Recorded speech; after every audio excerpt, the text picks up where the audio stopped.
Boa tarde a todos e todas. Eu sou Edneia, integrante da equipe responsável pela Casa Museu de Arte, e é com grande prazer que recebo todos vocês aqui para essa que já é a oitava conferência da série Literaturas Fundadoras do Ocidente. Hoje a gente tem aqui o professor Newton Gomes, que vai falar sobre fundamentalismo cristão, breve histórico, breve panorama histórico e conexões com a realidade. Depois da fala do Erinilton, nós vamos ter o tempo para debate, como sempre. Podem preparando as suas questões e usando o recurso da mãozinha para tomar a fala. Sem mais, então, eu passo a palavra para o professor Edenilton. Boa tarde. Muito bom estar aqui novamente, né, na Casa Museu, fazendo essa apresentação. Um tema que eu acho muito importante para todos nós, mesmo que você ache que a pessoa que acha que esse tema não é importante, ela é afetado por ele. Ela é afetado por ele. Então, é um tema, assim, acho que é inescapável. Então, o tema, e eu gostaria só de fazer um breve alerta antes, que a intenção não é necessariamente criticar uma fé. A fé todo mundo pode ter, qualquer uma, todo mundo tem o direito de ter a fé que quiser ou não ter fé, então todo mundo tem esse direito resguardado constitucionalmente, moralmente. Então a intenção não é essa. E todos os grupos que eu posso citar aqui como tendo esse ou outro comportamento, não estou generalizando. Por exemplo, quando eu falo de igreja presbiteriana, eu não quero dizer o comportamento que eu vou falar a respeito da igreja presbiteriana, não quer dizer que todos os presbiterianos têm esse comportamento. Mas é isso. Eu gostaria de pedir a Gisele para começar a exibição dos slides, por favor.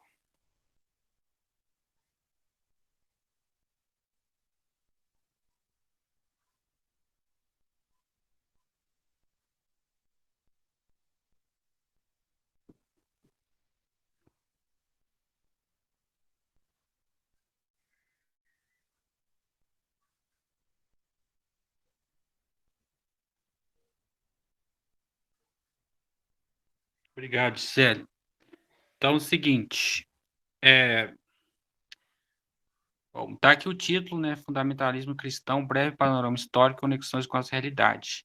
Então, a ideia é falar do fundamentalismo pensando na história dele, nos precedentes históricos e como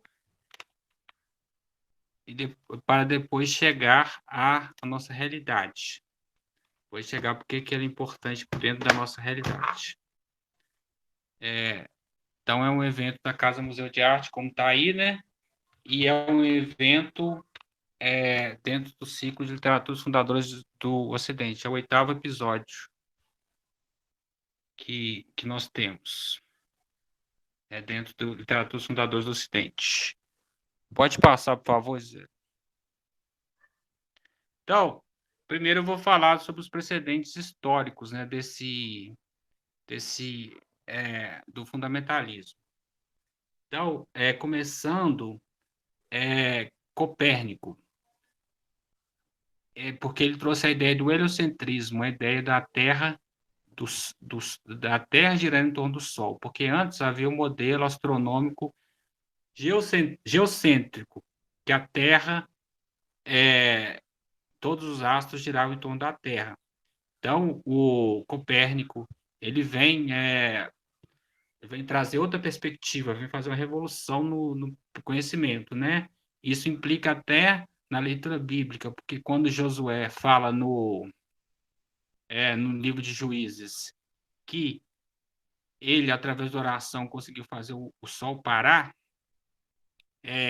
a ideia é que o paradigma lá era o quê?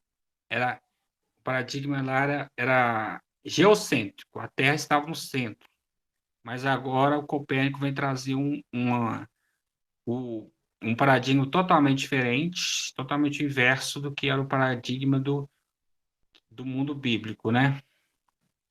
e do mundo posterior também, do mundo ocidental posterior aos escritos bíblicos.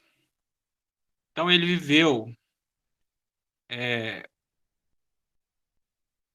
não só um pouco mais sobre Copérnico, ele viveu entre os séculos XV e XVI. Então, a maior parte da produção dele foi no século XVI. Então, o século XVI, ele já traz a ideia, ele já traz, por exemplo, as grandes navegações, ele já começa a ciência moderna, século XVI, XVII, aí tem as revoluções burguesas, um outro grupo tomando poder, temos a questão a ciência moderna, que é a ciência baseada em experimentos. Então, você tem que partir, a verdade só é alcançada através do experimento. Então, a partir daí, o mundo, a compreensão do mundo bíblico começa a ficar diferente. A compreensão que se tinha do mundo começa a ficar bastante diferente, por exemplo, da compreensão do mundo medieval, que era um mundo centralizado na Bíblia e não havia um questionamento da Bíblia. Mas a partir da ciência moderna, já começa a haver questionamentos se a Bíblia deveria ser interpretada literalmente ou não, se a Bíblia trazia somente a verdade absoluta ou não.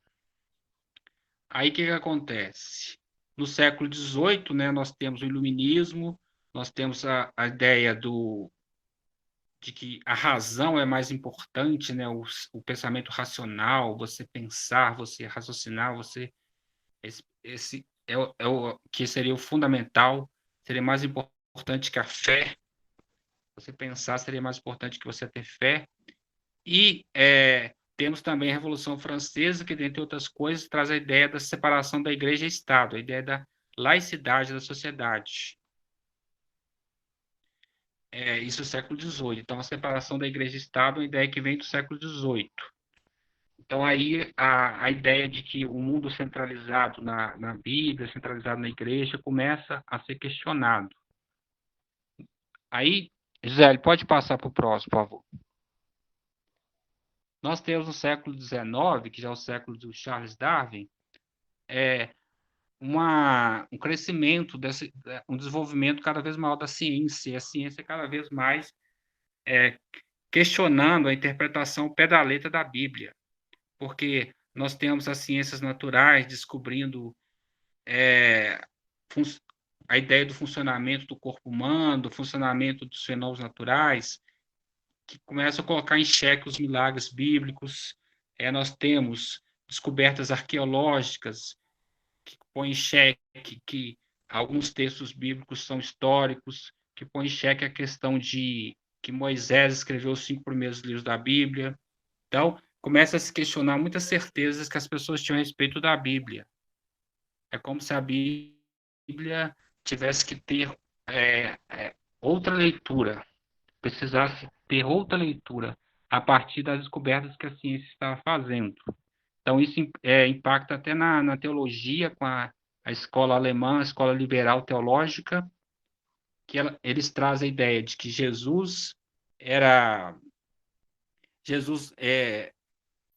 a ideia de, por exemplo, nos evangelhos, os milagres não aconteceram de fato, não aconteceram literalmente, mas tudo aquilo é um símbolo para as pessoas entenderem, para as pessoas, um símbolo de lição de moral, vamos dizer assim, para as pessoas.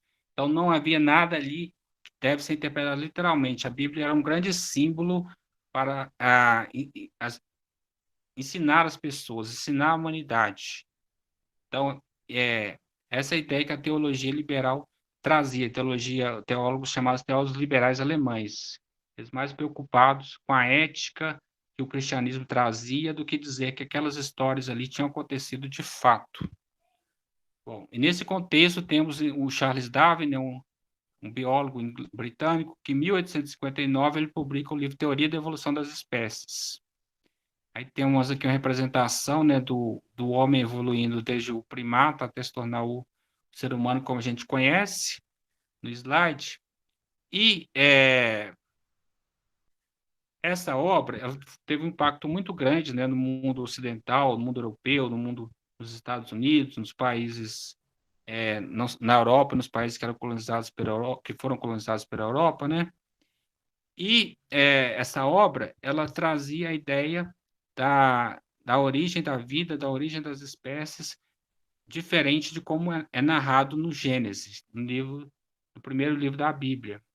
Então, aí essa ideia ela foi bastante aceita pela comunidade científica e começou a colocar em xeque é, a interpretação bíblica, a, a, lei, a visão bíblica sobre a criação, ou melhor, a ideia de que a gente tem que entender a criação bíblica a história da criação bíblica ao pé da letra. Então, as ciências começaram a progredir também, por exemplo, outro aspecto, através da datação de rochas, de minerais, em que se descobria que a Terra era muito mais antiga do que os, é, as pessoas acreditavam. As pessoas, com base na leitura das genealogias bíblicas, acreditavam que a Bíblia o planeta Terra tinha 6.000 anos, mais ou menos. Mas com a, as descobertas da ciência, descobriu que a Terra tem milhões ou bilhões de anos. Então, tudo estava sendo posto em xeque. Tudo que as pessoas acreditavam anteriormente começou a ser posto em xeque pela ciência ocidental. Aí e houve uma reação. Agora a gente vai falar da reação a isso. Bom, a reação seria um movimento fundamentalista nascente, né? E seus desdobramentos. Bom, aqui eu coloquei um versículo do livro de Salmos, Salmos 33, versículo 12. Aí eu coloquei numa tradução que é um pouco diferente da tradução mais famosa. A tradução mais famosa é Feliz a nação cujo Deus é o Senhor. Que seria uma ideia de que Deus tem que ser o chefe das nações, né, para elas serem felizes. Mas aqui eu coloquei uma tradução que eu tenho diferente na Bíblia, que é Feliz a nação cujo Deus é Javé. Aí eu acho que a interpretação da mágica é uma interpretação um pouco diferente, porque talvez esteja querendo dizer que feliz a nação cujo Deus é Javé, porque existiam vários deuses em outras religiões, até outros deuses que os hebreus cultuavam também. Então, quando eles dizem feliz a nação cujo Deus é Javé, como se dissesse assim, feliz a nação que tem essa religião, mas não necessariamente que o Deus tem que ser o chefe político da nação.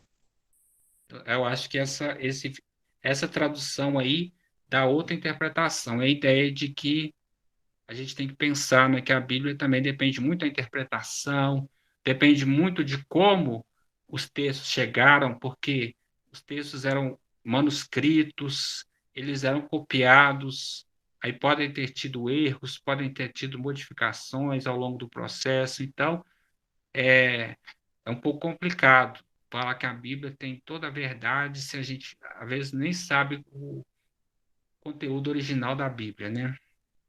Bom, então eu vou falar agora mais ou menos, do que seria essa reação a essa ciência da Idade Moderna, da Idade Contemporânea. Falar um pouco assim do conceito de fundamentalismo. Bom, é um movimento que ele nascido nos Estados Unidos no século XIX, bem na época da publicação e da repercussão da teoria da evolução das espécies de Darwin, e que representavam uma reação aos modernistas e liberais que questionavam a leitura da Bíblia. Então, modernistas e liberais eram as pessoas que traziam, que tentavam modificar a leitura da Bíblia, que diziam que a Bíblia tem que ser interpretada, a Bíblia tem que ser entendida como símbolo, a Bíblia não deve ser interpretada como ao pé da letra. Muitos, como posso dizer, muitos textos que se acreditam que são históricos, na verdade são textos ficcionais. São contos, são histórias que eram contados e depois entraram na Bíblia. Então, e esses modernistas liberais, eles traziam essa ideia de que a Bíblia tinha que ter outra interpretação. A Bíblia não pode ser interpretada ao pé da letra. Então, se fala assim Adão e Eva, por exemplo, tem aqui um de Eva, ali é um símbolo do ser humano. Não necessariamente aquilo tem que ser entendido que houve realmente um casal original. É só um símbolo para dizer que Deus criou a humanidade, não necessariamente que havia aquele casal original ali, realmente com aquele outro nome, e que dele veio toda a humanidade. A outra coisa que eu não falei, quando eu estava fazendo um contexto, os precedentes, né? Que, por exemplo, quando houve as grandes navegações, os europeus eles descobriram que havia um continente que não era citado na Bíblia. Que a Bíblia cita o quê? A Europa, a África e a Ásia. Mas os europeus descobriram outro continente, descobriram a América no século XVI, século XV, XVI, né? Eles descobriram outro continente, descobriram outros animais, outra fauna, outra flora. Aí põe em questionamento até a ideia da Arca de Noé. Porque aqueles animais ali diferentes, eles estavam na Arca de Noé, então vinha uma semente de dúvida assim na cabeça das pessoas, no debate assim na sociedade, né? Porque essas descobertas iam questionando se a Bíblia mesmo era portadora de toda a verdade. Bom, aí voltando a uma definição, né, do que seria uma breve contextualização do que seriam os fundamentalistas. Bom, eles têm outra característica importante, que é uma predileção por Gênesis e Apocalipse, que é a ideia de que eles escolhem na Bíblia textos que são fundamentais, né, e que eles trabalham mais com eles dentro da teologia. O Gênesis traz a ideia da criação, né, que é muito importante para os fundamentalistas, que eles defendem que a criação ocorreu literalmente daquele jeito, que é narrado lá no Gênesis bíblico em 6 dias, que houve a criação do casal original, houve o pecado original, todas aquelas questões do Gênesis. E o Apocalipse traz a ideia do milenarismo, né? O que seria milenarismo? Seria um reino de paz de 1000 anos que Jesus traria à humanidade. Então, esse reino de paz ele seria instaurado pela segunda vinda de Jesus, né? A chamada parousia, esse termo técnico aí dentro da teologia. A segunda vinda de Jesus. Bom,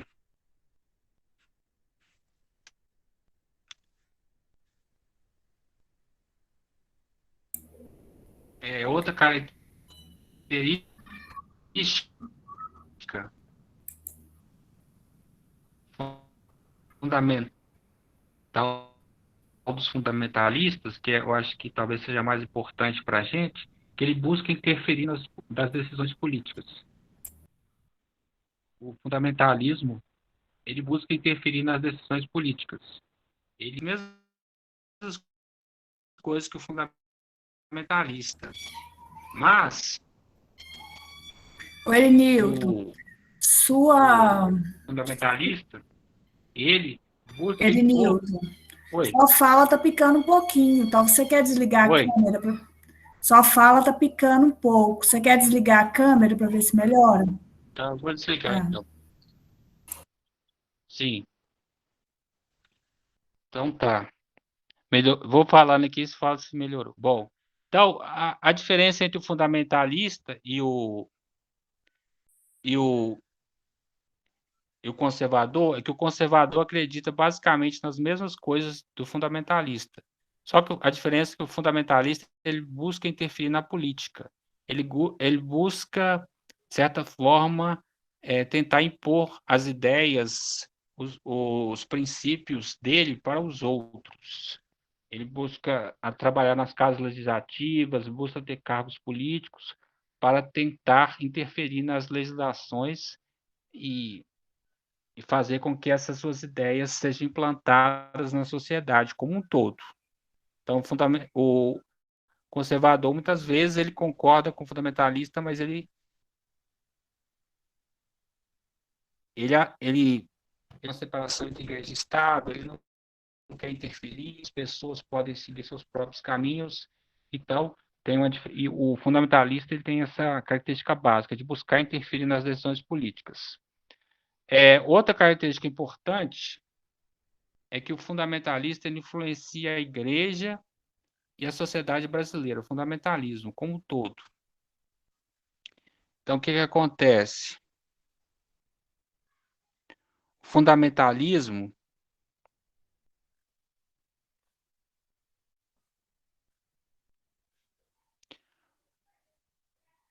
o fundamentalismo, ele foi criado nos Estados Unidos, mas ele foi importado para o Brasil. E uma característica do fundamentalismo é que ele se adapta às realidades, porque a ideia de que é uma ideia de que a verdade é universal, e ela não precisa, ela pode ser o que é verdade para nos Estados Unidos é verdade na China, no Brasil. Então essa ideia é trazida para as ideias dos fundamentalistas americanos são trazidas para o Brasil quase sem nenhuma adaptação. Zé, pode passar, por favor? Bom, vou falar dos marcos históricos do fundamentalismo. São fatos importantes assim, na constituição do fundamentalismo. Bom, aqui coloquei uma imagem, né, representando um papel antigo, pensando nos textos que foram publicados, que foram importantes para a constituição do fundamentalismo, vamos dizer assim. Tivemos as encíclicas papais, né, que são cartas que o Papa escrevia, que os diferentes papas escrevem, trazendo orientações doutrinais para a igreja, né? Orientando os bispos e os fiéis. Então, foram 4 encíclicas importantes para o fundamentalismo, publicadas em 1864, 1891, 1893 e 1907. Basicamente, criticava o comunismo, que é uma ideia que também era do século XIX. O comunismo é a ideia da interpretação material da realidade, né? Que, de certa forma, ameaçam a visão espiritual da realidade, contra o anarquismo, a favor de ideias.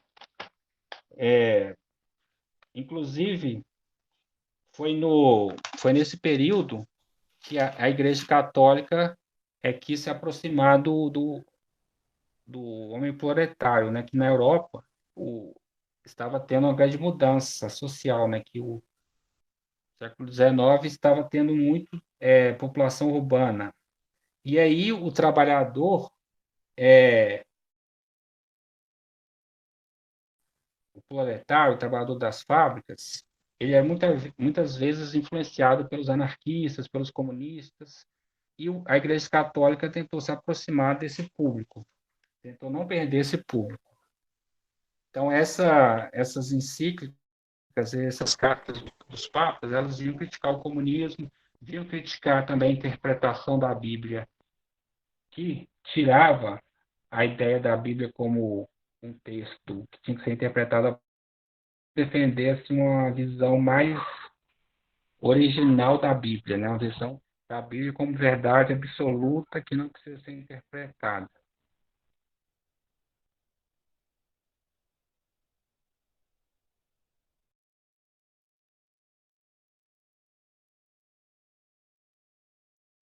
As conferências bíblicas de Niágara, entre 1800 bíblica, que é o quê? A ideia de que a Bíblia não erra, a Bíblia não falha, a Bíblia é completamente isenta de erros, desde que não haja erro de tradução ou de cópia. Mas é uma coisa praticamente impossível, né? Porque não dá para garantir que as versões que a gente tem da Bíblia elas não tenham tido variações para os textos originais. E eles acreditavam em. E aí, nessas conferências bíblicas de Niágara, eles tentaram também reafirmar alguns princípios básicos da fé, que é a ideia de que a Bíblia foi inspirada pelo Espírito Santo, que o que a Bíblia foi inspirada pelo Espírito Santo, que Jesus nasceu virginalmente, que além disso, que Jesus morreu e ressuscitou e vai voltar para salvar a humanidade. Então, esses são princípios básicos. Eles acreditam, eles queriam reafirmar diante de uma ideia de que havia até na teologia de querer mais um Jesus histórico, de querer mais um Jesus que era um homem que vinha do povo e que sofreu no Império Romano, que morreu ali, por, morreu assassinado pelo Império. Então, essa ideia assim, mais histórica, eles não queriam, eles queriam a ideia de Jesus queria voltar triunfalmente, o Jesus que é uma das pessoas da Santíssima Trindade. A Assembleia Geral Presbiteriana, em 1910, aí já no século XX, ela defendia basicamente as mesmas ideias e trazia também uma preocupação muito forte com a educação básica, com a educação, a escola básica, a escola que a gente chama aqui no Brasil fundamental e médio, né, atualmente. Então, porque nas universidades havia muito, nas universidades americanas, havia muito espaço para ciências, porque os Estados Unidos estavam se desenvolvendo muito. Então, os professores das universidades, eles estavam antenados com os progressos da ciência. Então, não havia espaço, por exemplo, para o criacionismo nas universidades americanas. Mas aí, a ideia da Assembleia Geral dessa Assembleia Geral Presbiteriana, das pessoas que participaram lá desse congresso, né, era que os professores, influenciar os professores, as escolas, para preparar as crianças para continuarem sendo cristãs, continuarem acreditando nos princípios básicos da fé cristã e continuarem acreditando que a Bíblia ela não possui erros e que a Bíblia é a verdade absoluta. Bom, aí depois tivemos os Fundamentos, né, que foi uma série de publicações que saíram em revistas entre 1910 e 1915 e depois foram publicados em um livro. Essas publicações foram financiadas por milionários americanos, cristãos, e tinham a ideia de defender a fé, defender a fé conforme foi dito, né? Que a Bíblia não erra, a Bíblia é a verdade absoluta, e tudo que está na Bíblia tem que ser interpretado ao pé da letra, ou, ou alguma parte da Bíblia, né? Que nem tudo eles também interpretam ao pé da letra. Aí tivemos o movimento pentecostal também, que surgiu nos Estados Unidos no final do século XIX, começo do século XX. E esse movimento pentecostal ele é muito importante. Ele teve a participação de um cidadão negro americano que se tornou pastor, e ele trazia, o nome dele era William Joseph Seymour, e ele trouxe o movimento pentecostal, a igreja desse William Seymour tinha, William Joseph Seymour, era uma igreja diferente, era uma igreja que unia brancos e negros. E esse movimento pentecostal, ele preocupa-se bastante com a ideia do Espírito Santo. O Espírito Santo encarnando as pessoas, fazendo-as falarem línguas, essas coisas. Também se preocupam muito com a questão da cura. A cura é muito importante a cura é a confirmação da fé.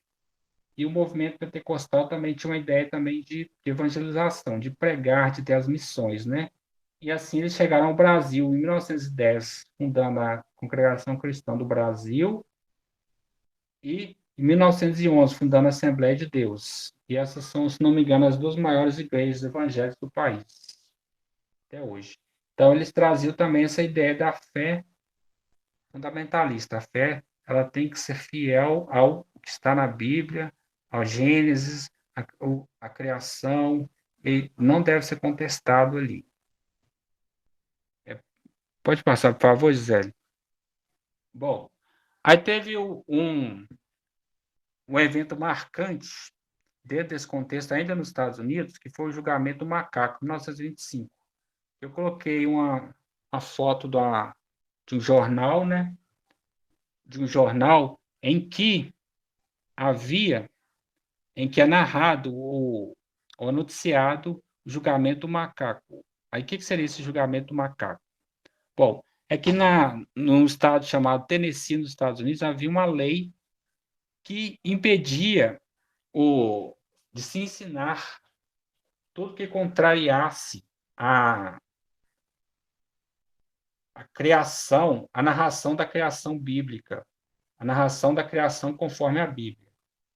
Bom, aí, o que aconteceu? Um professor da escola pública do estado do Tennessee, Estados Unidos, na cidade de Dayton, foi julgado e condenado por ensinar a teoria de evolução de espécies de Darwin. Só que ele foi condenado em 1925 a pagar uma multa de $100, só que depois em 1927, a Suprema Corte Americana reverteu essa decisão. Mas aí, continuando aqui. No entanto, o movimento fundamentalista cristão acaba muito prejudicado, pois os fundamentalistas passam a ser vistos como intolerantes, atrasados e autoritários. Bom, o que aconteceu? Esse movimento, esse julgamento, ele meio que mostrou os dois lados dos Estados Unidos. Um lado era o lado que estava a favor da ciência, do progresso da ciência, que era evolucionista, e outro lado os fundamentalistas, que não queriam questionamento da Bíblia, não queriam questionamento da interpretação literal da Bíblia.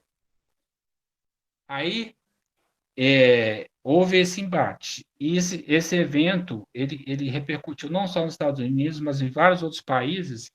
E a ideia que a imprensa passou dos fundamentalistas é como intolerantes, atrasados, autoritários. Então, meio que a imagem deles foi manchada. A imagem, eles perderam em reputação, né? Eles ganharam ali aquela batalha jurídica, mas eles perderam em reputação. E, assim, depois eles tiveram que se transformar. Eles tiveram que se reinventar para continuarem relevantes na sociedade. Bom, aí só falando um pouco a gente pensar no que acontece hoje, né? Os professores pensarem, né? Tem tantas leis aí tentando dizer o que proibir professor de ensinar tal coisa, né? E a gente vê que isso não é novo, não é recente na história, né? Tem outros exemplos aí, tentativa de impedir o professor de ensinar tal tema. Zé, passa, por favor. Bom, então eu disse que o movimento tinha que se reinventar, né? Esse movimento, ele foi chamado de movimento camaleônico, esse movimento fundamentalista, né? Então, a gente pode falar, a partir de 1930, no neofundamentalismo nos Estados Unidos. Então, entre 1930 e 1960, eles passam a atuar mesmo nos bastidores, fundando escolas, seminários, faculdades teológicas. Por quê? É a ideia de que é a educação que forma as mentalidades. Então, se eles querem defender a verdade da Bíblia, dos princípios bíblicos, as escolas tinham que ensinar isso. É como as leis americanas não permitiam que, por exemplo, se ensinasse, porque eu acho que a lei do Estado de Tennessee ela caiu em 1927, que proibiu o ensino de Darwin nas escolas. Então, os Estados Unidos estavam cada vez mais se tornando uma grande potência. Aí, o governo federal dos Estados Unidos começou cada vez mais a investir em ciência. E ele queria que nas escolas públicas as pessoas aprendessem a ciência contemporânea, a ciência que estava sendo aceita pela comunidade científica. Então, não tinha interesse de ensinar a Bíblia como ciência. Não havia esse interesse por parte do governo americano. Então, o governo americano começa, várias leis que favoreciam os fundamentalistas começam a cair nos estados, e aí os fundamentalistas começam a fundar suas próprias escolas, suas próprias faculdades teológicas, para ensinar do jeito que eles queriam ensinar. Aí eles podiam ensinar o criacionismo do jeito que eles queriam, na aula de ciências. E também teve o fenômeno aí dos fundamentalistas tomando o rádio e a televisão. E aí eles passam também a ser chamados de evangelicais, o nome assim, né? Que eles passam a ser chamados. E eles passam também a ser chamados de televangelistas, porque eles passam a usar o rádio e a televisão principalmente a partir do fim da Segunda Guerra Mundial, quando a televisão se tornou popular nos Estados Unidos. Aí, né, outro detalhe importante também é que nessa época também eles começam a se inserir bastante na política e tentar atuar na defesa de leis cristãs e disputa de espaço na sociedade e busca supremacia. Então, a ideia de querer ter, atuar na elaboração de leis, impedir leis que contrariam os interesses deles. Então, essa é a ideia que o fundamentalista ele tem um projeto de poder, e ele sabe como implantar, ele busca os caminhos para implantar isso. Aqui na foto que eu coloquei no slide tem uma foto do Billy Graham, que é um símbolo dos televangelistas, é um pastor estadunidense que se tornou muito famoso nas suas cruzadas evangelísticas. Ele veio, inclusive, ao Brasil, lotou o Maracanã, e ele ele era muito importante nessas transmissões, pregando o cristianismo a partir de uma ideia fundamentalista. Zé, você passa para mim, por favor? Bom, agora eu vou falar um pouco aqui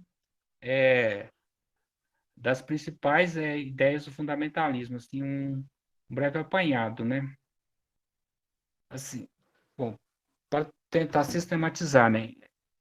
A ideia básica seria a defesa do criacionismo bíblico, conforme está no Gênesis. Então, para eles é crucial que a vida, as espécies tenham surgido a partir, conforme está lá. Em 6 dias, Deus criou o casal original. Eles querem que essa ideia seja até ensinada nas escolas. Então, isso é muito importante para eles. A crença no milenarismo, baseado no Apocalipse, isto é, um reino de paz instaurado por meio da segunda vida de Jesus. Então, acho que para o fundamentalismo mais importante é a fé, não é tanto as obras, né? Não é tanto a solidariedade, porque eu acho que a ideia mais ou menos é que Jesus vai resolver todos os problemas na sua segunda vinda. Então, o mais importante é ter fé e continuar na esperança da segunda vinda de Jesus. E outra ideia básica é a reação ao progresso da ciência. Então, a ciência, né, tudo da ciência histórica, biológica, que pode contrariar a, a, a interpretação que eles têm da Bíblia, eles reagem bastante contra isso. Eles são bastante críticos do progresso da ciência, dos rumos que a ciência está tomando. Bom, continuando. Outras ideias importantes, né? Crítica ao campo ideológico da esquerda e a agenda dos grupos minoritários da sociedade. Porque o grupo fundamentalista ele é sempre um grupo reacionário. Então, tudo que for transformação na sociedade, tudo que for de mudança mesmo, de direitos da mulher, direitos reprodutivos da mulher, direito da comunidade LGBT, tudo isso que pode contrariar uma ideia que eles têm de sociedade, tudo que pode mudar a sociedade conforme ela é, conforme eles creem que deve ser, né? Tem até aquela coisa de dizer, Deus criou o homem e a mulher na Bíblia. Então, não pode ter casal homossexual. Então, para eles, tudo isso, toda essa agenda dos grupos minoritários, os LGBTs, negros, imigrantes, assim, nos países onde os imigrantes são importantes, né?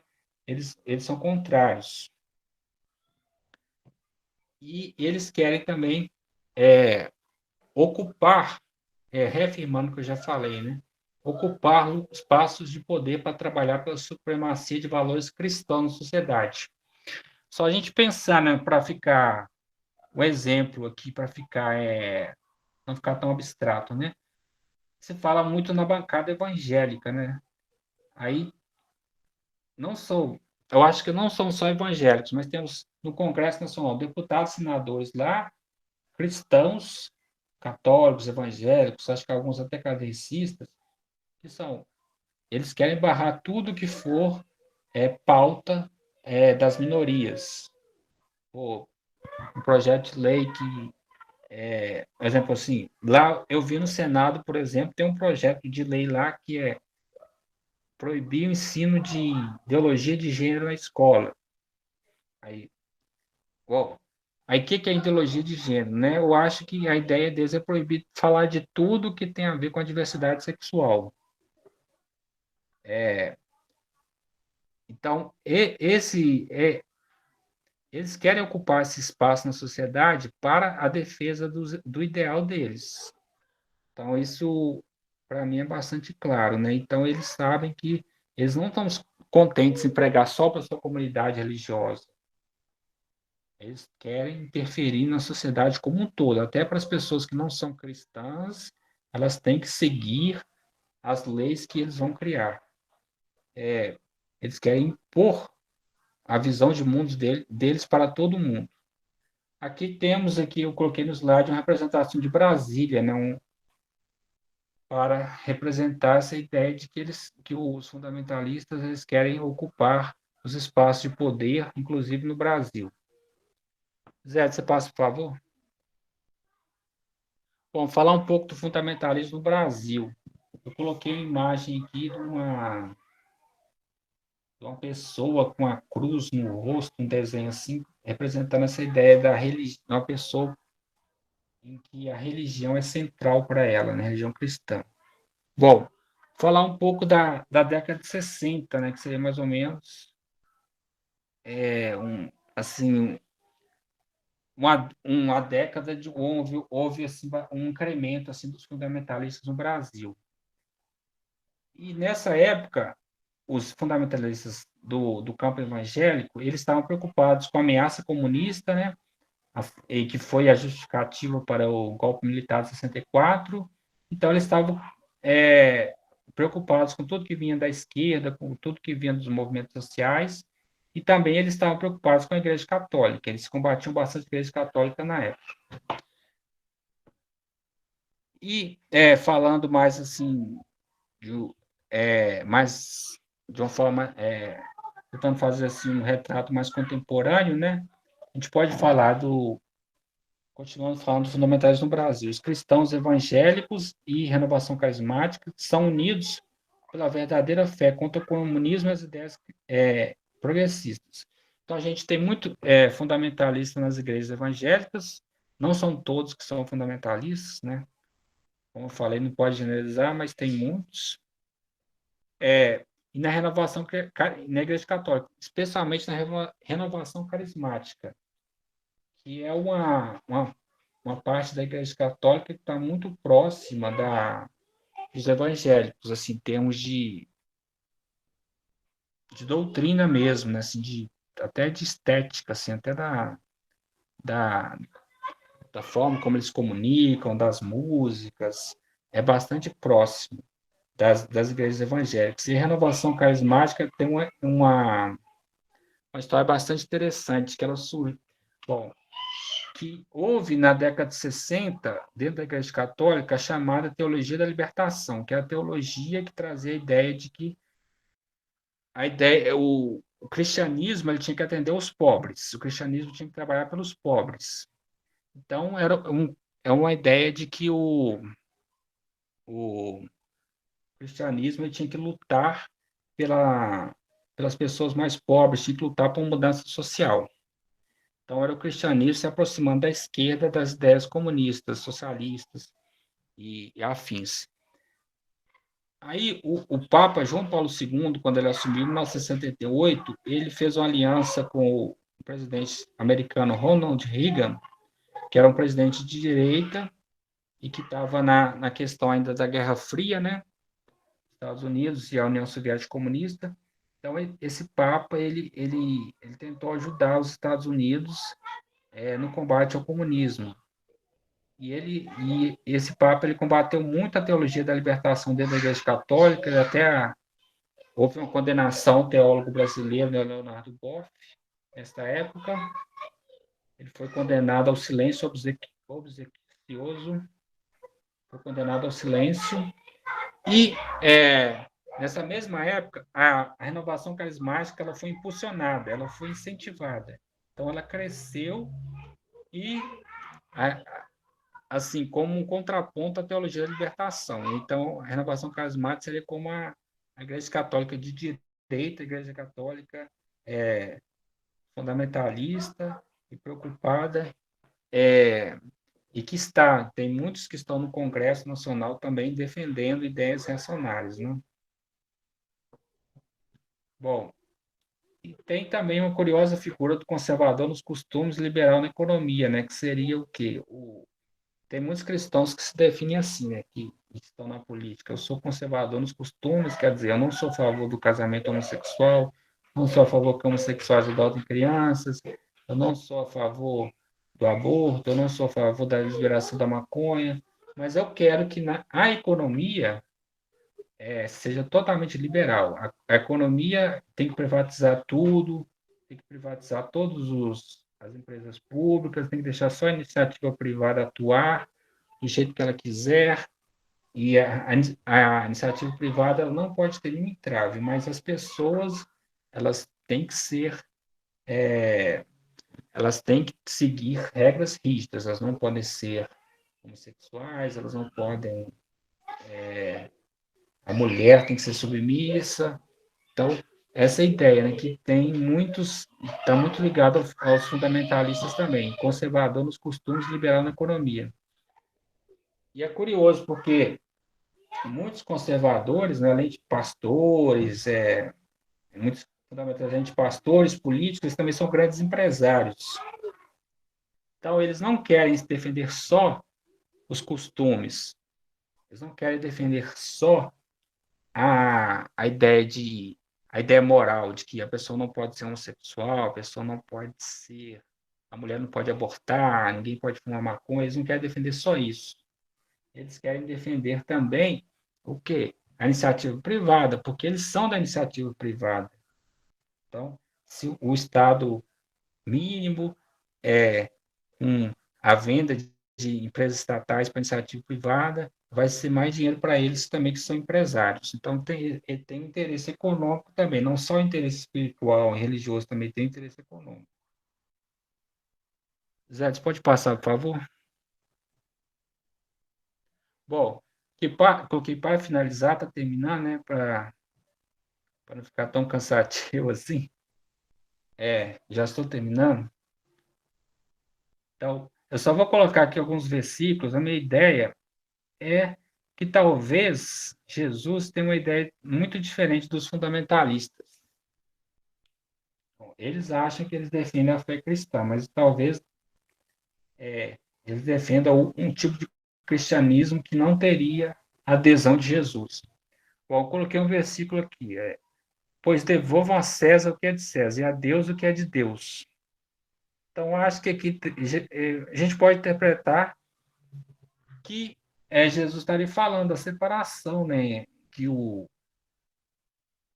a religião não pode se misturar com o poder político. César seria o poder político da época, né? Que é o Império Romano colonizando lá as terras, inclusive as terras judaicas. Então, ele está falando de separação. Dá para ter essa interpretação. Então, a religião tem que ser uma coisa e o poder político outra. Então não pode se misturar. Eu acho que pode ter dar margem para essa interpretação desse versículo. Aí tem outro trecho aqui. Meu reino não é deste mundo. Se meu reino fosse desse mundo, os meus servos teriam lutado para não ser entregue aos judeus. Mas agora meu reino não é daqui. Então, se o reino de Jesus não é desse mundo, por que lutar tanto para ter o poder político, né? Por que, que o fundamentalismo acho que é contraditório? Por que, que eles lutam tanto para ter o poder político? É, né, ter como se eles quisessem ter o reino aqui, como se o reino fosse espiritual, na verdade. Bom, aqui para finalizar o outro versículo. Não ajuntem para vocês riqueza na terra onde traça e ferrugem corroem e onde ladrões arrombam e roubam. Mateus capítulo 6, versículo 19. Então, uma ideia aqui, esse versículo, é porque fala-se muito assim, o fundamentalista ele quer uma interpretação literal, fiel da Bíblia. Ele não admite que a Bíblia tem que ser interpretada. Então, mas aí, a gente, o ao pé da letra deles é o que interessa, porque, por exemplo, muitos deles são ricos. E aqui Jesus está dizendo para não juntar riqueza na terra. Mas muitos têm riqueza na terra. Então, muitos estão contradizendo esse versículo aqui. Então, é engraçado porque quando eles falam, por exemplo, lá, eles leem um versículo, a mulher tem que ser submissa ao homem. Então, isso tem que ser interpretado ao pé da letra. Só que quando a própria Bíblia fala quanto às riquezas, quanto ao acúmulo de riqueza, aí não deve ser interpretado ao pé da letra. Então, há uma seleção aí do que deve ser interpretado ao pé da letra ou não. Zé, pode passar, por favor. Bom, aqui são as referências, né? A Bíblia que eu usei foi a Bíblia Nova Pastoral da editora Paulus, em 2014. Os textos que me ajudaram muito, qualquer erro que eu possa ter tido, não foi culpa dos textos, foi culpa minha, mas esses textos aqui que me ajudaram a nortear essa apresentação foi esse Fundamentalismo Religioso Cristão em Busca de um Conceito, do André Leonardo Vitarese, da Tainá Luiz de Maria, e outro texto foi Leitura Fundamental, Bíblica Fundamentalista no Brasil, Pressupostos do Desenvolvimento, do Paulo Augusto Souza Nogueira. E todas as imagens eu peguei no site Pixabay, que não é um site liberado, né? As imagens não têm direitos autorais, exceto a imagem sobre julgamento do macaco, que eu peguei no site da OAB, e a foto de Billy Graham, eu peguei no site do R7. Então, no mais, é isso. Aí, antes de finalizar, eu queria só fazer uma provocação, né? Para o debate. Porque eu acho assim, acho que todo mundo concorda que todos nós temos direito a ter nossa fé, ou nossa falta de fé. Todo mundo tem o seu direito, mas aí a gente não pode impor para o outro, né? Aí imagine, por exemplo, pensando numa história, né, uma pequena história assim, que um indiano vem lá da Índia e ele é hindu, aí ele chega aqui e vai uma escola brasileira que está servindo carne bovina e ele reclama naquela escola que eles estão servindo carne bovina. Aí eles perguntam, mas por que você está reclamando disso? Aí fala assim, porque na minha religião a vaca é sagrada. Aí as pessoas da escola, os diretores falam, mas aqui a, a sua religião é a minoria aqui, a maioria que é cristã, seu filho tem que se adaptar à maioria.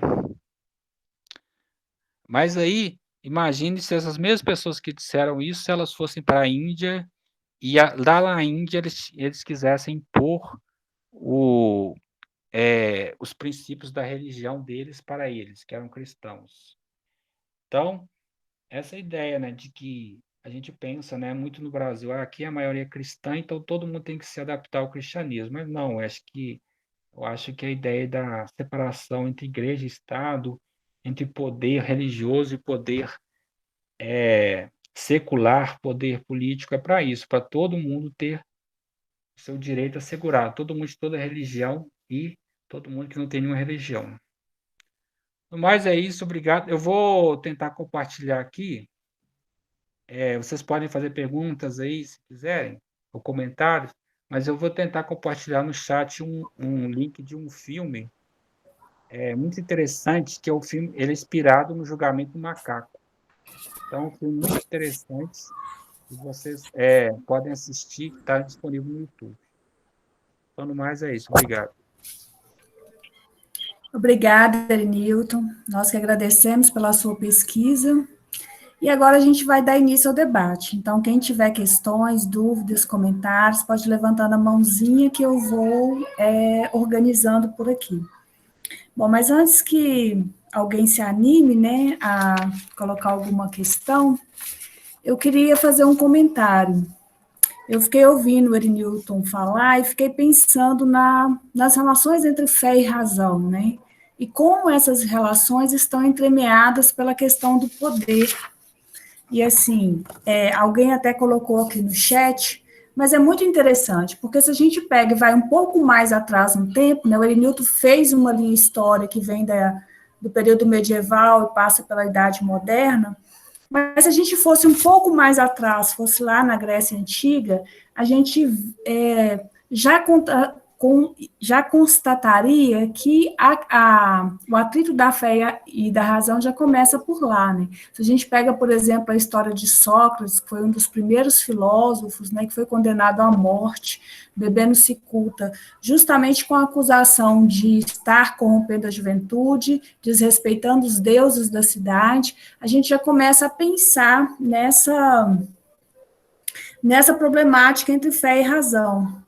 Mas se a gente pega e estuda a história de Sócrates a fundo, a gente vê que ele não estava desrespeitando os deuses das cidades. E como eram deuses e eram múltiplos, e a gente estava num contexto politeísta, né, o que Sócrates estava dizendo é que o Deus que falava para ele apresentava coisas de forma muito clara. E que, na verdade, o julgamento e a condenação de Sócrates tinha muito mais a ver com o incômodo que ele causava aos poderosos da cidade, né? Então, é bem interessante como que as relações de poder, elas perpassam esse terreno da fé e da razão. Agora, no período medieval, eu fiquei pensando também outra coisa que foi bastante interessante, né, que é a figura de Santo Agostinho, que foi um sujeito que tentou conciliar fé e razão. Inclusive, ele trouxe ideias de Platão para o cristianismo, né? Assim, o cristianismo de Santo Agostinho e o cristianismo que a gente tem hoje, né? Nietzsche até diz que o cristianismo é um platonismo para o povo, porque foi Santo Agostinho que pegou as ideias de Platão e trouxe para o cristianismo. Para o Santo Agostinho, não havia problema nessa relação entre fé e razão. E que a razão, ela era até muito interessante para ajudar a gente a ter fé, né? Agora, a razão no período medieval, obviamente, ela tinha um limite. Ela era um acessório da fé. Então, assim, primeiro a verdade revelada, a verdade de Deus. E a racionalidade, a razão, aí a gente não está falando de ciência, de descoberta científica, não, mas desse exercício racional do pensamento.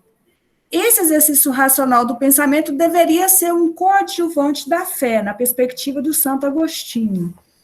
E aí, né, a gente entra nesse período que o Newton trouxe, que é da Idade Moderna, né, assim, com movimentos como o do iluminismo, que começa a contestar essa fé e etc. e tal. E aí ele fala sobre o fundamentalismo nos Estados Unidos, no século XIX. Só que eu fiquei pensando aqui num outro movimento que ocorreu na França, também no século XIX, que foi o espiritismo. E eu acho bem interessante, né, o catecismo, o espiritismo do Allan Kardec. E eu acho bem interessante porque o espiritismo foi uma tentativa também de conciliar fé e razão, mas num movimento em que os kardecistas eles acreditavam poder provar cientificamente a existência de Deus. Então, a gente volta a ter uma racionalidade que serve a Deus, mas, assim, um Deus que, segundo Kardec, passaria pela prova da razão. Então, segundo Kardec, não era só uma questão de fé, era uma questão de prova científica, né? Então, assim, eu acho bem interessante como que essas relações entre fé e razão, elas sofrem várias nuances, né? E aí a gente chega, por exemplo, nesse movimento fundamentalista aqui dos Estados Unidos, que se desenvolve nos Estados Unidos, que vem para o Brasil, mas a gente precisa pensar também em outras armações, outras relações possíveis para a fé e para a razão. E quando o Erinildo falou, por exemplo, sobre a teologia da libertação, né? E aí depois, quando ele falou da separação entre religião e Estado, religião e política, e aí eu fico pensando, né? O problema não é, na minha perspectiva, a união entre religião e política. É que a política é o nosso problema, né? A forma como se faz política, porque a religião ela poderia prestar grandes serviços à política se ela tivesse aliada, se a política tivesse focada realmente em atender as pessoas que necessitam, em fazer caridade, uma série de outras coisas. Então, a gente tem, assim, eu acho que é um universo de possibilidades para a gente pensar essas relações muito grandes. E a gente precisa começar a expandir a nossa cabeça, precisa de começar a pensar essas relações de forma mais crítica. E aí uma questão que eu queria deixar para o Erinilton, né? A Carol levantou a mão, eu vou deixá-la falar antes, mas eu só queria deixar uma questão. Para o Erinilton e para todo mundo, para quem quiser responder, né? Quais seriam relações possíveis, relações saudáveis, possíveis entre fé e razão? É só uma provocação, gente. Erinilton, você prefere comentar ou quer ouvir a Carol primeiro? Eu acho que prefiro comentar, senão eu esqueço. Tá, então depois a Carol. Tá. Então, assim, acho que a respeito do kardecismo, assim, o kardecismo surgiu no mesmo tempo e eu acho que ele foi bastante inspirado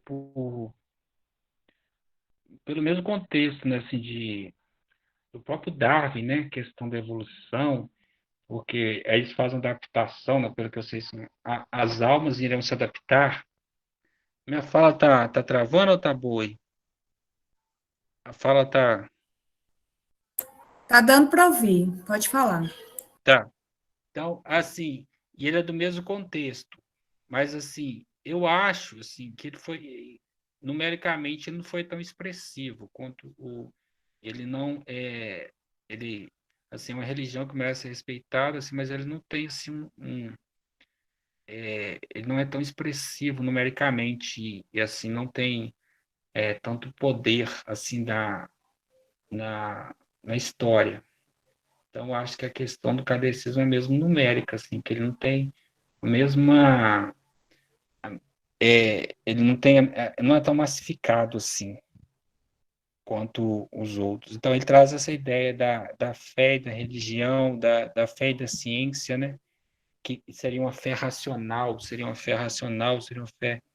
E que as pessoas precisam se tornarem mais inteligentes ou mais para se tornarem evoluídas. Então, ele vem dentro desse contexto mesmo de iluminista mesmo, europeu, né? De que você ser mais cerebral te faz melhor, a educação te faz melhor, a ilustração, a leitura te faz melhor, né? Uma ideia, né? Você pode questionar, mas assim, tem essa ideia. Mas aí a questão, você falou, relações mais saudáveis entre fé e razão, eu acho, assim, por exemplo, eu pego os cristãos vários pastores e também católicos, e também deve ter kardecistas, que eles fazem como posso dizer, eles aceitam a ideia de que eles aceitam, assim, as ideias novas, eles aceitam as ideias novas, eles já dialogam com as ideias novas, eles, eles aceitam, por exemplo, o que a história diz sobre a Bíblia, e que a história ela não quer destruir a fé da Bíblia, eles aceitam quando e eles não se colocam contra a ciência, eles veem a ciência como aliada, Então, acho que tem, não é um número muito expressivo, mas seria assim, que é rotulado como cristianismo progressista, que eu acho que eles são bastante razoáveis, e eu acho que, assim, e eles são muito, assim, geralmente eles são muito acessíveis ao movimento social, aos movimentos sociais. Eles aceitam bastante as ideias, as pautas das minorias, e então eu acho que, para mim, eles são bastante razoáveis. Assim, o que eu vejo assim, entre relação entre razão e fé saudável seria eles. Não sei se eu estou indo pelo caminho que você pensou, mas o que eu consigo pensar é isso. Assim, porque eu acho que eles têm uma mente muito aberta, basicamente. E por isso que eu acho que eles são bastante razoáveis e, para mim, seriam esse exemplo de uso, um equilíbrio entre fé e razão saudável. É isso. Passa para Carol.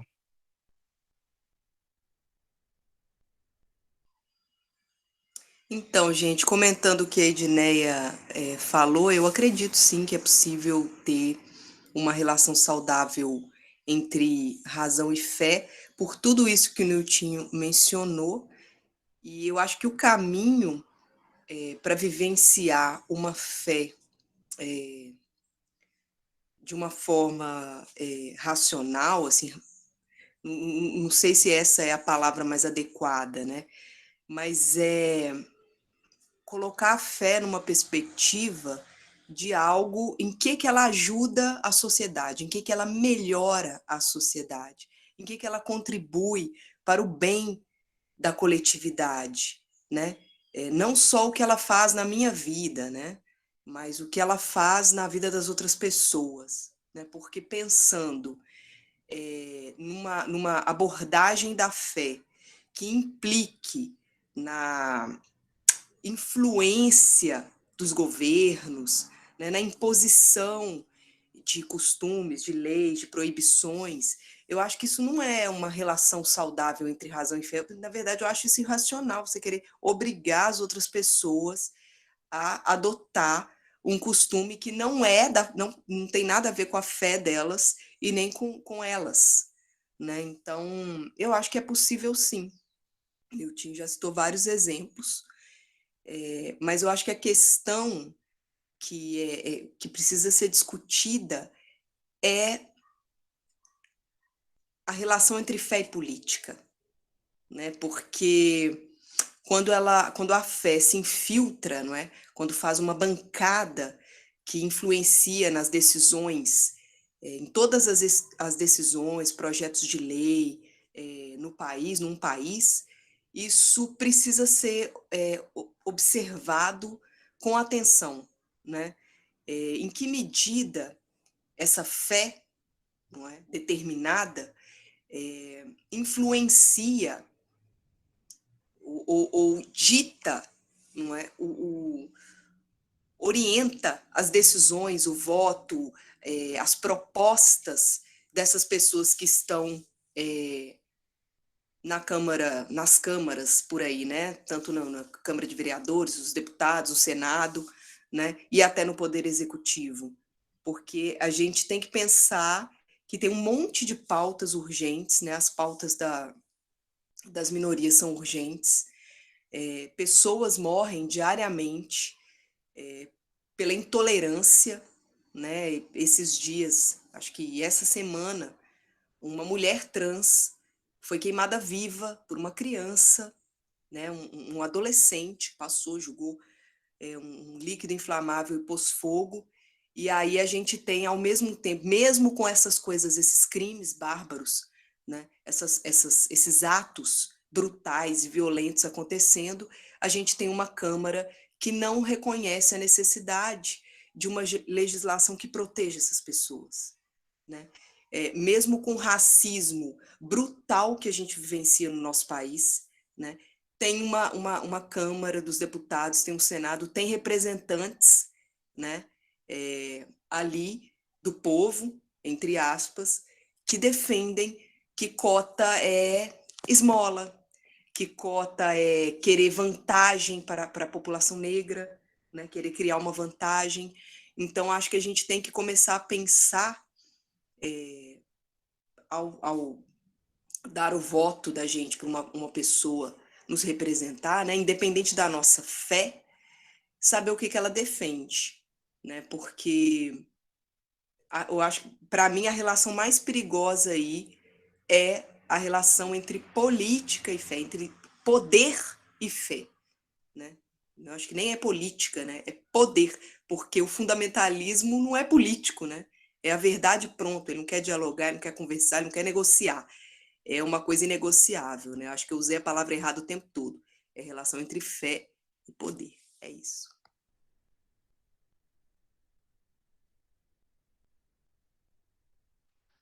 Posso comentar, Carol? Depois o Zé ele fala.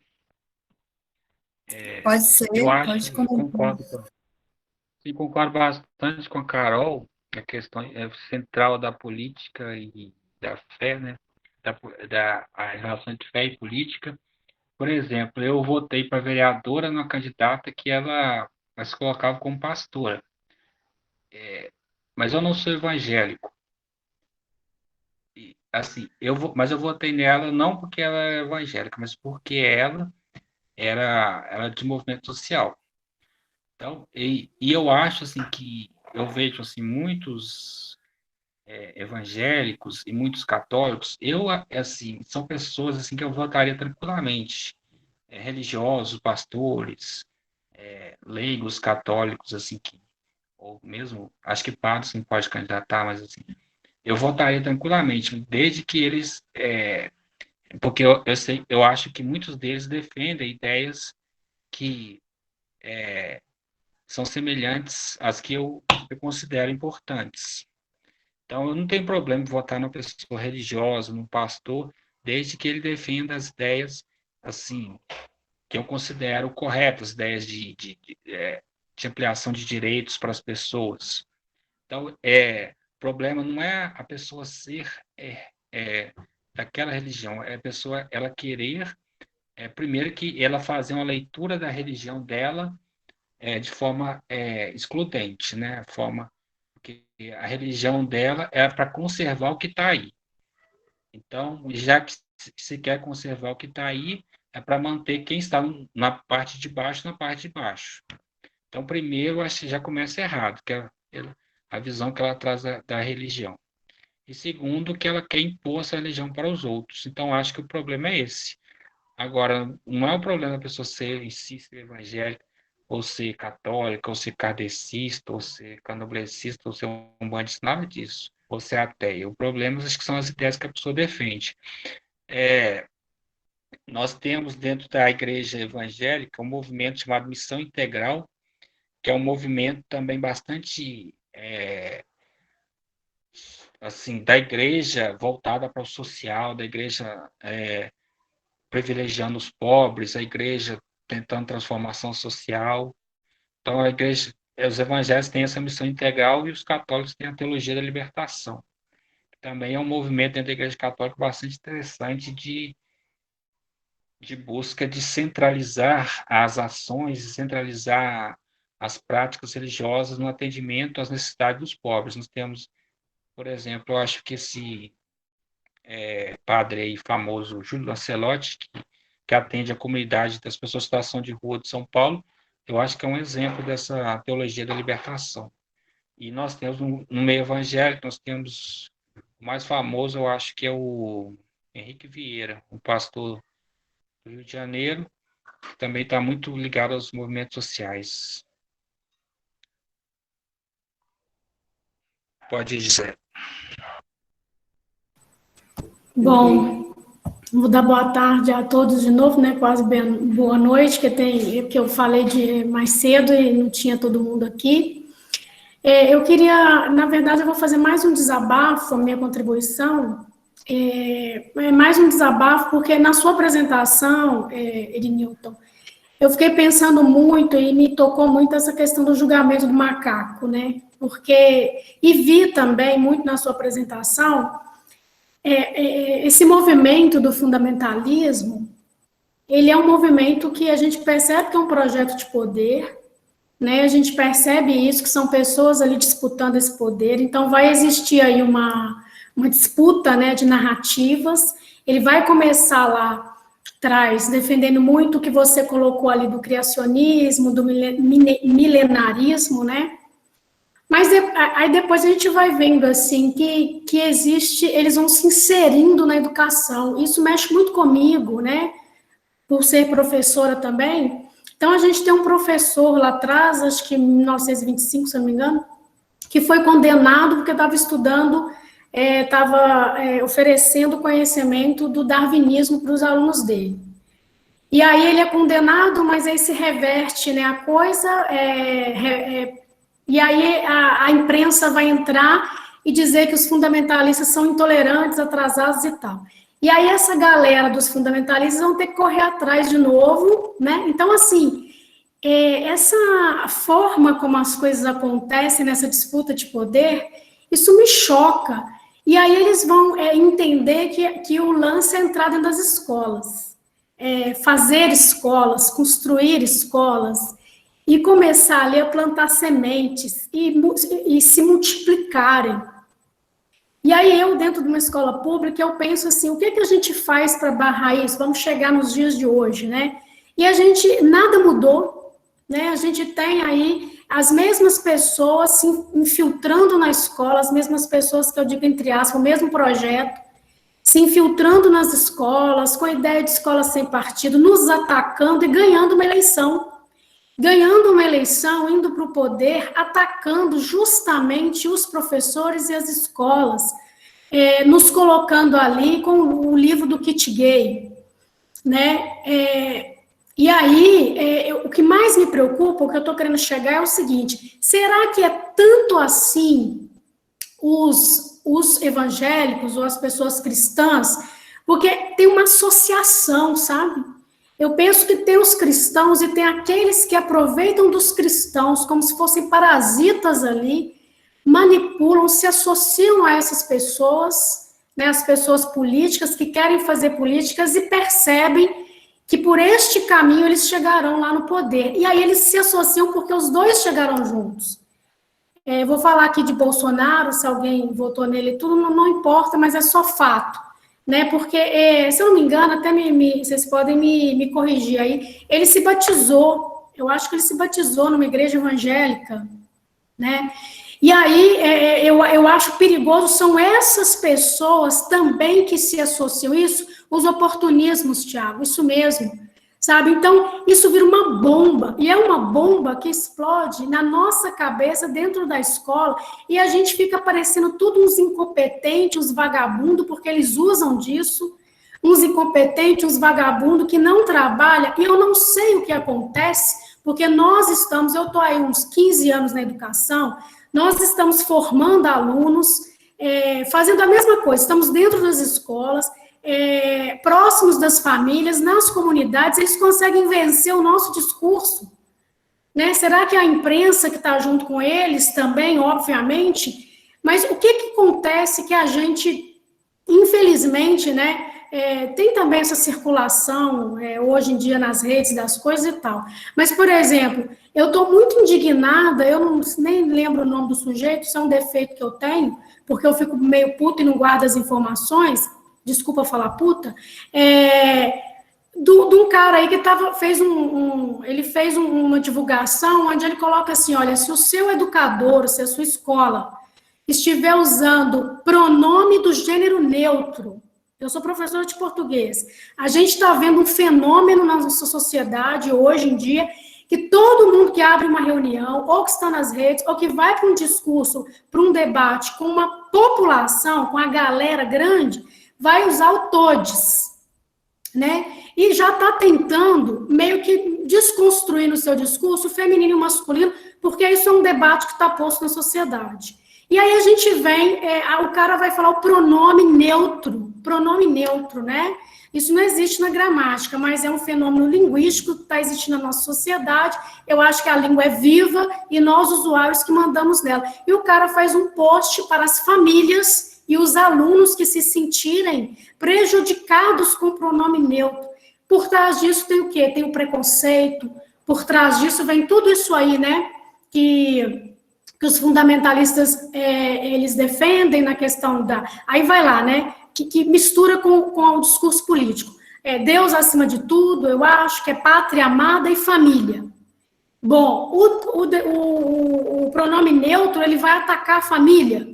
É isso. Então, família, eu vou lá discar para esse cara, o que esse cara vai fazer?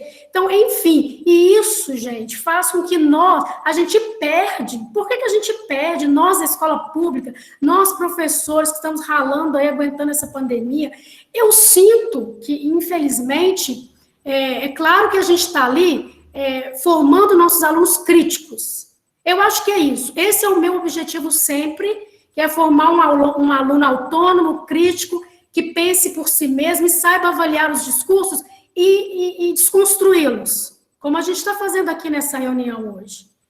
E aí eu trabalho para isso. Aí vem uma outra força que vai contra isso, né? Então a gente fica disputando força, né? E, infelizmente, quando eu olho um quadro geral na internet, nos discursos, eu quero que não, parece que a gente perde. E a gente perde, a minha sensação é que perde, a gente não perde porque ainda está debatendo, mas a minha sensação é que perde quando chega os políticos, quando a gente vê essa infiltração na política, quando a gente vê essas associações, esses combinados, quando a gente vê a nossa eleição de 2018, que venceu por causa disso. Desculpa que eu falei demais, era só um desabafo que eu estou fazendo. Eu acho que a gente precisa reagir. Reagir como? Eles não dominaram lá as escolas deles, se multiplicaram, e vai entrar lá e criar isso. E nós, dentro da escola, entendeu? Então, essa pandemia trouxe para mim muito disso também. A gente vai ficar no conteudismo? Essa é uma das coisas para a gente refletir. Se o conteudismo, se nós, nas nossas disciplinas, cada um ensinando lá, né? Eu ensinando lá os pronomes. Não, o pronome neutro é lá fora, né? Aqui não, e tal, não sei o quê. Sabe? E a gente ficar no nosso conteudismo, se a gente vai transformar a sociedade. Nós vamos ter uma outra eleição em 2022 que vai ser uma tragédia do mesmo jeito. Eu acho que é isso, a gente precisa reagir também, fazer os nossos movimentos, sabe? Fortalecer os nossos movimentos. É isso. Desculpa, gente. Eu só comentar, Zé, rapidinho aqui, passar para a próxima. Eu concordo. A ideia você falou que não é só política, não é só religião, né? Outros que não são religiosos também usam usam a religião ou o prestígio da religião para ter mais poder. Eu acho que é isso mesmo, porque por que eles são aliados? Eu acho que do poder, porque eles querem manter do jeito que está, né?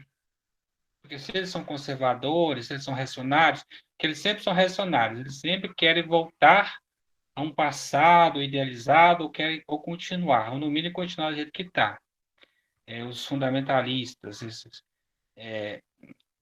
esses religiosos que têm essa interpretação literal de parte da Bíblia e que querem ter um projeto de poder. Então, eles querem manter as coisas do jeito que está.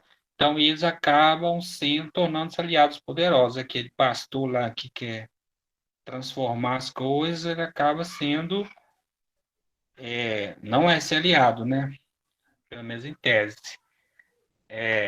E a questão da educação é uma questão crucial para os fundamentalistas. Eles querem entrar mesmo, eles querem entrar, eles querem mandar, eles querem fazer, eles formar mentalidades que concordam com eles. Eles não bastam a maioria dos estudantes estarem nas igrejas, eles querem também que a escola seja um anexo da igreja, né?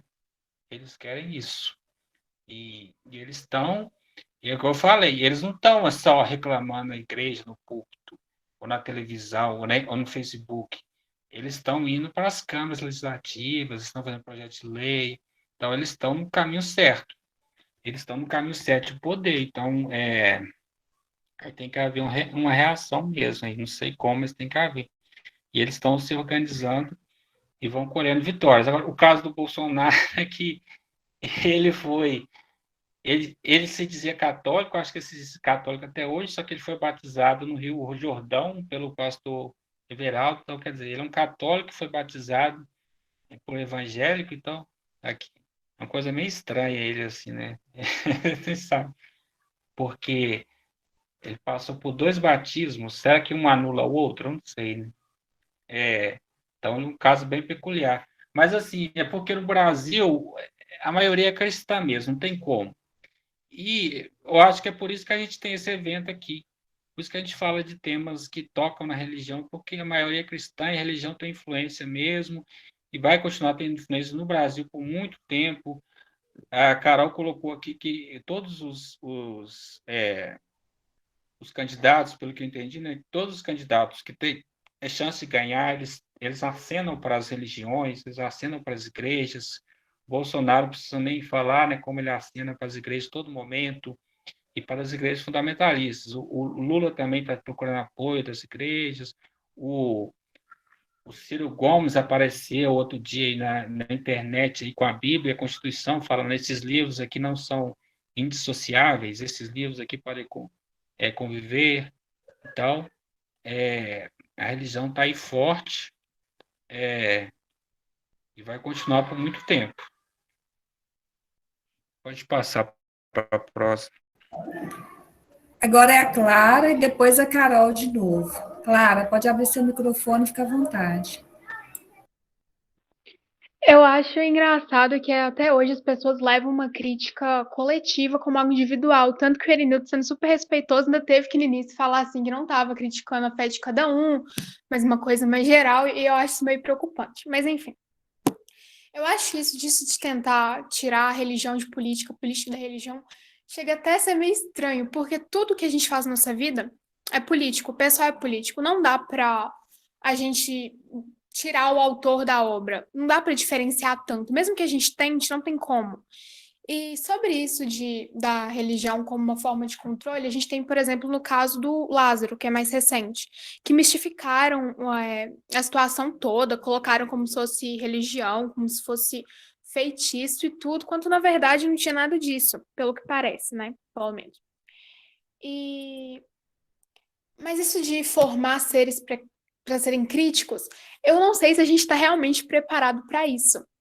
Porque quando a gente critica, por exemplo, a Igreja Católica de falar que o homem e a mulher nasceram para se completarem e por isso não pode ter um casamento homossexual, uma coisa dessa, a gente acha absurdo. Mas quando vem umas pessoas que podem se dizer ateus, agnósticos, coisa do tipo, mas continuam acreditando em essências, em algo inato, tipo, a gente vê os casos de acreditar em masculinidade e feminilidade como se não fossem construções, e sim como se fosse algo inato do indivíduo, chega a ser engraçado, porque a gente sai de uma crença para ir para outra e se acha melhor por isso. E sobre isso ignore sons ao fundo, um carro de som passando aqui na rua. E sobre isso, por exemplo, de criticar, eu acho que tanto em religião, coisa do tipo, se a sua crença não aguenta uma crítica, tem alguma coisa errada. Mostra que funciona. Por exemplo, você vai tentar forçar o seu mapa astral para dizer que a astrologia funciona? Não dá. Mas, por exemplo, você, igual o espiritismo, quis buscar uma coisa mais racional, tentar unir fé e razão. Mas se você não consegue rebater uma crítica, tem alguma coisa errada, você precisa ficar apelando, fugindo do debate, tem algum problema. Isso, por exemplo, no pronome neutro. O que acontece? O que realmente o pronome neutro serve? Será que a gente está disposto a fazer essas críticas? Porque a gente, dentro da esquerda, tanto dentro da direita, mas também, agora focando na esquerda, a gente cresce muito com isso, dessa ideia de que para você ser uma boa pessoa, você tem que acreditar em coisa X. Exatamente o que a igreja fazia antes, ainda faz, né? Mas principalmente um tempo atrás. Então, será que a gente está realmente disposto a olhar com um olhar mais crítico mesmo? Por exemplo, o preço do pronome neutro. A quem que está favorecendo isso?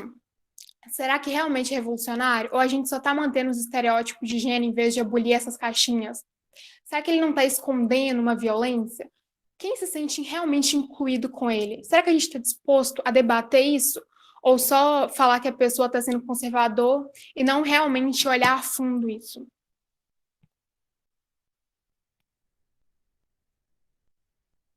Bom, só comentando rapidamente, a Clara falou, realmente, o que ela falou faz todo sentido. Bom, a questão da educação não formar pessoas críticas, né? Ou a sociedade não formar pessoas críticas. Eu acho que peca em formar mesmo, não está formando, e muitas vezes, mesmo nós que consideramos mais esclarecidos, ou que algumas pessoas nos acham esclarecidas, vamos mesmo para aquela questão assim, de seguir uma tribo, né? Se identificar com a tribo e procurar ali ter nossas ideias ali todas encaixando ali dentro do que aquela tribo pensa.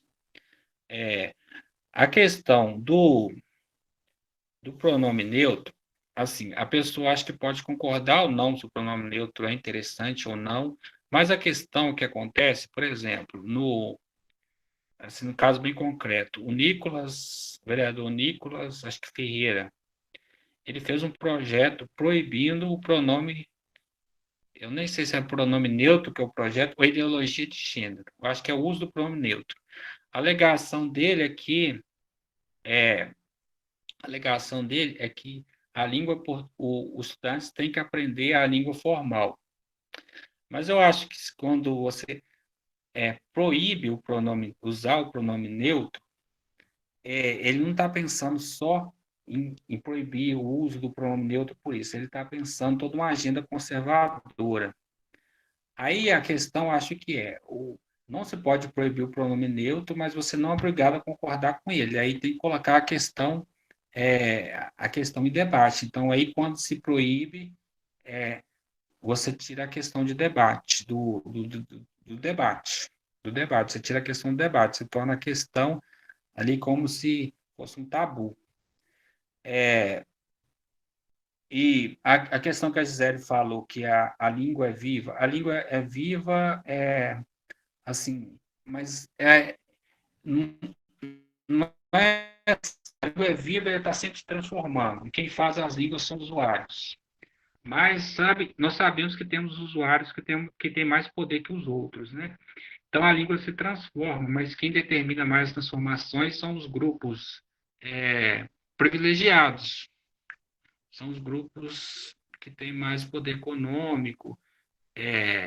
Por exemplo, uma fala que se a classe média começar a mudar a maneira de usar um pronome, vai ser mais aceito do que a classe pobre. Bom, isso aí está ficando meio uma divagação, né? Mas aí, eu acho que, só para resumir, a questão do pronome neutro, a questão é que quer se proibir pronome neutro, falar assim, ideologia de gênero na escola, de forma a proibir todo o debate sobre gênero na escola. Então, a ideia é essa. Então, se fosse, não é só o pronome neutro. O pronome neutro é só a ponta do iceberg ali, que é usado para...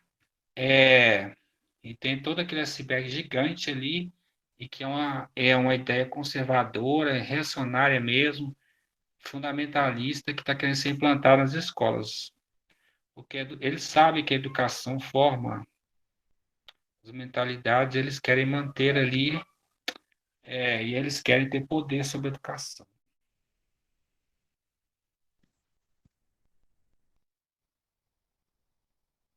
Carol,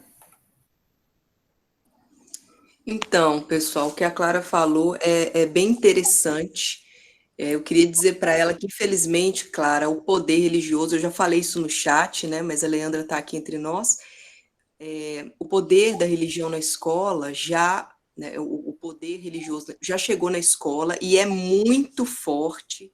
Toda vez que a gente propõe uma discussão sobre qualquer tema que venha a questionar ou tocar minimamente nessas ideias que as diversas religiões cristãs propagam, a gente enfrenta uma resistência enorme, né? Eu me lembro de uma discussão que a gente tentou fazer sobre laicidade, né? Eu acho que chegou a ser feita antes de eu entrar na escola, ou no turno da manhã, acho que a Edneia sabe falar melhor sobre isso, mas como que isso é problemático, né? Como que algumas pessoas tomam isso como uma agressão à sua fé, sabe? Elas não são capazes de resistir a um argumento.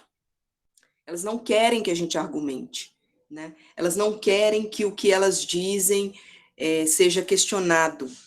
E isso é um perigo, né? O Tiago estava comentando aí no chat que a gente nunca acredita que esse discurso, né, fundamentalista vai colar. E aí o Niltinho entrou e na fala dele, a Gisele também mencionou, né, as eleições do Brasil foram fortemente influenciadas pela religião, e são, né? Eu acho que essa discussão, esse debate demorou a acontecer, porque isso já vem acontecendo há anos, né? Eu acho que por ser o líder do executivo, né, o presidente da República, isso tenha repercutido mais, mas isso já vem acontecendo há muito tempo. Né? Prefeitos, candidatos a prefeitos aqui da cidade já se reúnem, né, habitualmente com lideranças religiosas, porque sabem que nenhuma candidatura é viável sem o apoio de lideranças religiosas. E isso tem que ser visto com muita seriedade, porque a gente tem a história do Irã. Né? O Irã, até a década de 70, era um país livre. Não é? As mulheres estavam conquistando direitos, podiam usar calça comprida, a roupa que quisessem, podiam usar biquíni na praia, né? Podiam fazer podiam dirigir, podiam estudar, podiam ter carreira, podiam trabalhar. E hoje elas não podem nada.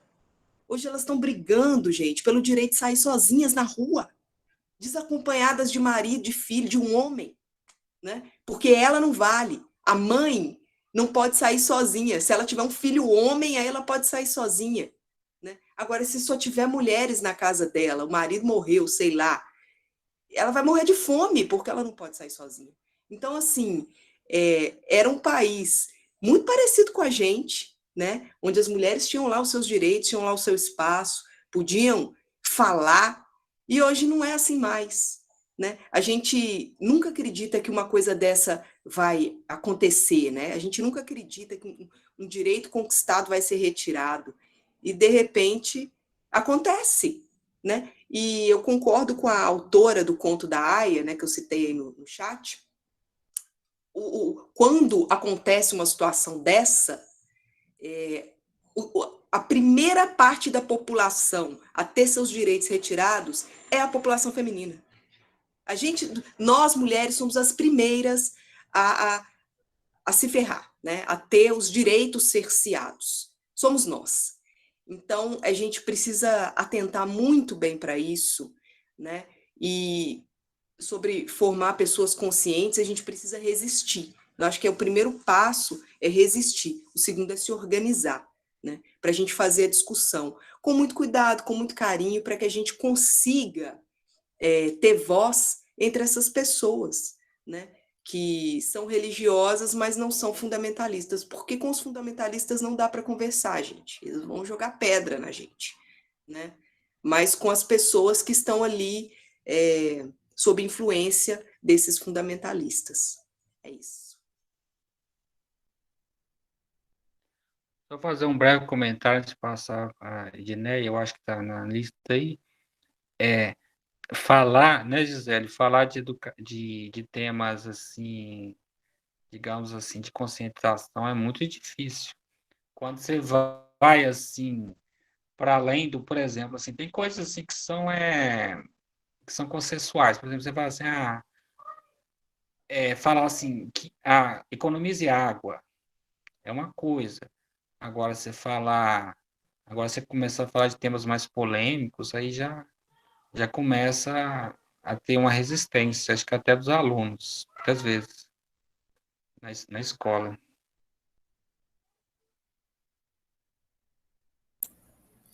Bem, pessoal, a gente já está se aproximando aqui do nosso teto, né? Então, vou fazer uma fala rápida e depois vou encaminhar para a gente não tem mais nenhuma mão levantada, depois eu vou encaminhar para ele, Nilton, para ele fazer as suas palavras finais.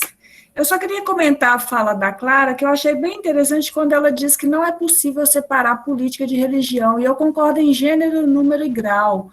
Por quê? Porque política perpassa todas as ações humanas, tudo que a gente faz, então não dá para separar. A questão, por que a gente coloca, então, fé e religião, né? A Carol tinha falado antes, né? A questão não é fé e religião, é fé e política. Ó, fé e religião. Fé e razão, é fé e política. Mas é fé e razão, porque fé e razão são dois instrumentos que a política utiliza para exercer o poder. Então, assim, o poder, né, que está por trás, ele se vale ora da fé, ora da ciência, para poder se estabelecer. E aí a Clara falou uma coisa muito interessante também, que é, às vezes, a gente negar uma fé que é religiosa, baseada na Bíblia, em prol de uma outra fé, que são também os movimentos cientificistas, né, das pessoas que acreditam piamente na ciência como resolução de todos os problemas. Então, assim, é uma coisa que tem que ser colocada para o debate. Eu concordo que a questão do gênero, do pronome neutro, tem que ser colocada em debate, mas eu acho que uma pauta que a esquerda poderia levantar em relação a isso é justamente a pauta do debate. Né? Assim, não se trata de dizer não tem que ter pronome neutro, não tem que ter, mas é que não proibir. Não proibir por quê? Porque a gente precisa conversar sobre isso. A gente precisa conversar sobre as pessoas que não têm a identidade sexual delas reconhecida. Então, eu acho que sim. Eu acho que a esquerda, uma esquerda crítica, de fato, é uma esquerda que propõe o debate. Não é uma esquerda que afirma, tem que ter, agora nós temos que falar em pronome neutro, mas é uma esquerda que coloca as coisas em debate e que não proíbe, porque proibir o pensamento é a primeira coisa para a gente cair nesse movimento que o Erinildo trouxe para a gente, que é a questão do fundamentalismo, né? Que é proibir de pensar sobre as coisas. Então, eu queria agradecer a todos vocês pela presença, dizer que foi um debate muito bom, gostei muito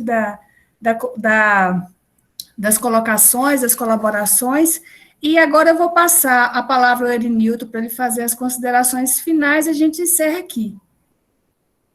Erinildo. Sim, só agradecer e trazer, né, essa reflexão, né, bem firme essa reflexão, né, dessa questão, né, de por que é importante separar poder e religião. Não que os religiosos não possam estar no poder, mas que eles não podem usar a sua religiosidade para impor o que eles acham certo para outros. Eu acho que é essa a ideia que eu quis trazer e que, mas infelizmente, eu acho que tem gente com muito mais voz, muito mais poder trazendo a ideia contrária, né? Mas para tentar aqui, vocês, todos vocês aí no seu campo de atuação, né, possam defender, assim, uma visão mais plural da vida, né, uma visão mais plural que aceite o diferente, não seja mesmo um trabalho de formiguinha mesmo, um trabalho bem no micro, contra essa ideia de querer, dessa imposição de mundo para os outros, posição de visão de mundo para os outros, é contra isso. Mas é isso, obrigado. Boa noite. Uma boa noite a todos, então, e até a próxima.